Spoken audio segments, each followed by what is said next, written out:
Hello everyone, I am Garima and let's talk about Rahu and Ketu in astrology.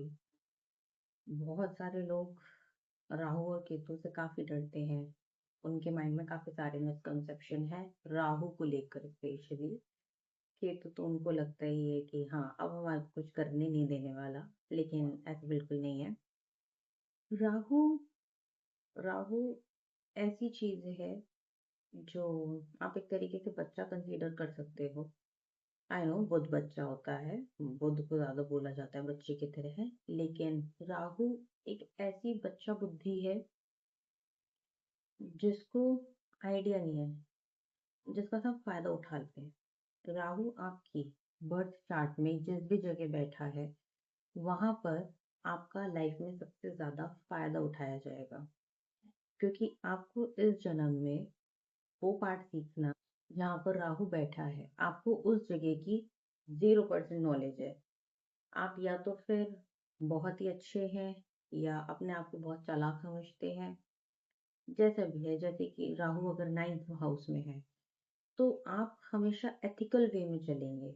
आप ये नहीं कि धार्मिक बन जाएंगे या बहुत अच्छे इंसान है, लेकिन आप पे कुछ कायदे कानून है, आप उनके हिसाब से चलेंगे। आप किसी का बुरा करना नहीं चाहेंगे। अगर वो 9th हाउस में है, आपको उस चीज की कोई नॉलेज नहीं होगी, आपको अपने रिलीजन की ज़्यादा नॉलेज नहीं होगी, या आप जिस भी पार्ट में इंडिया में या जहाँ पे भी आप रहते हैं वहाँ पर आपके यहाँ पर जो भी रिलीजियस एक्टिविटी होती है आपको ज़्यादा उसकी नॉलेज नहीं होगी।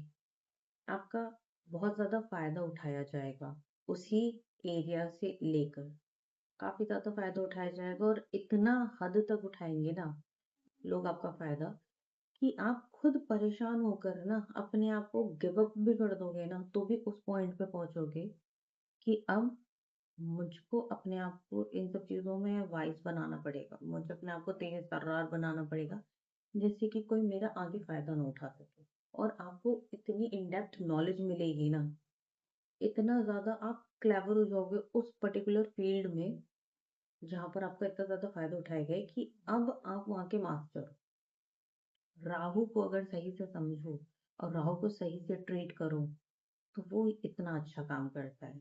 एज आई सेड, एस्ट्रोलॉजी है, आपका बर्थ चार्ट है, कोई भी प्लेनेट खराब ही नहीं है, बिल्कुल नहीं है खराब।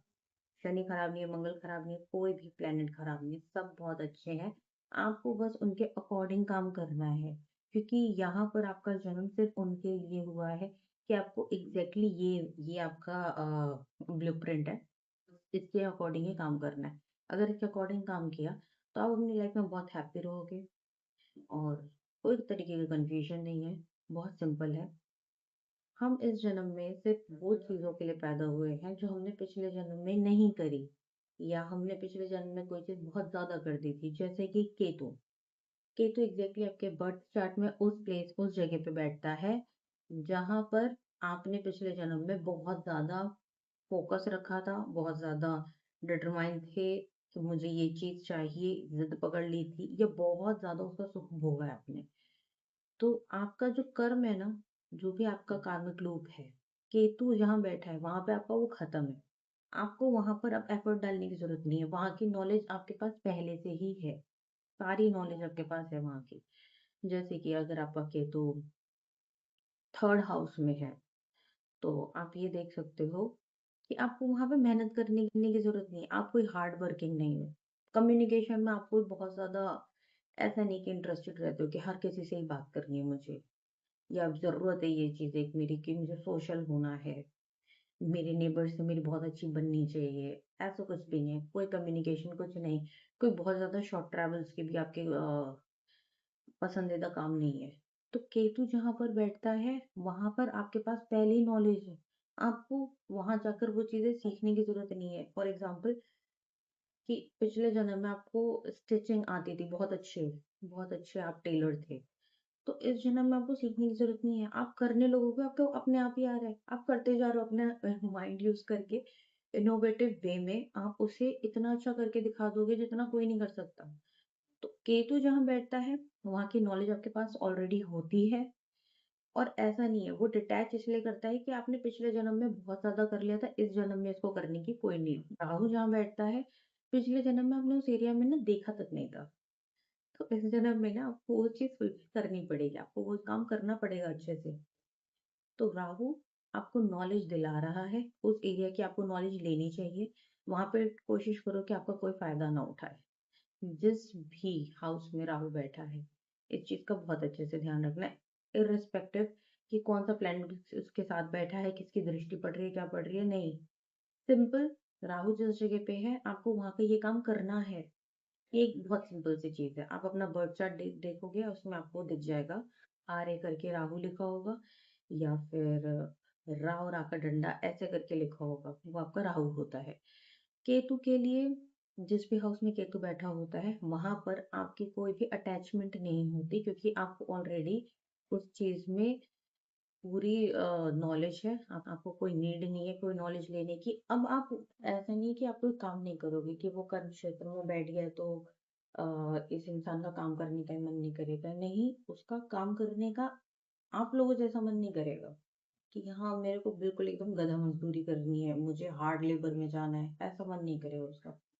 जो काम सब टाइप कर करके कर रहे हैं, हो सकता है वो चैट जीपीटी से कर ले। उसके पास कुछ एक ऐसा वे होगा जो आप लोगों को पता ही नहीं है, और उसको पता होगा कि वो अपना करने बैठेगा और अचानक से उसके पास एक माइंड ब्लोइंग आइडिया आएगा और वो इतना शॉर्टकट में काम कर देगा ना। जैसे कहते हैं ना, आलसी लोग बहुत यूनिक माइंड वाले होते हैं। वो कोई भी करने का इतना सिंपल तरीका निकाल लेंगे कि हमें हार्ड वर्क करना ना पड़े। एक्चुअल में वो आलसी नहीं, उनको उस एरिया की बहुत अच्छी नॉलेज है। इस वजह से वो उसका बहुत ही अच्छा वे में एक सॉल्यूशन निकाल सकते हैं, जिसमें आप लोगों को 10 घंटे लगते करने में, वो शायद मुश्किल से कुछ मिनट्स में विद इन आवर कर ले। तो ये है राहु एंड केतु।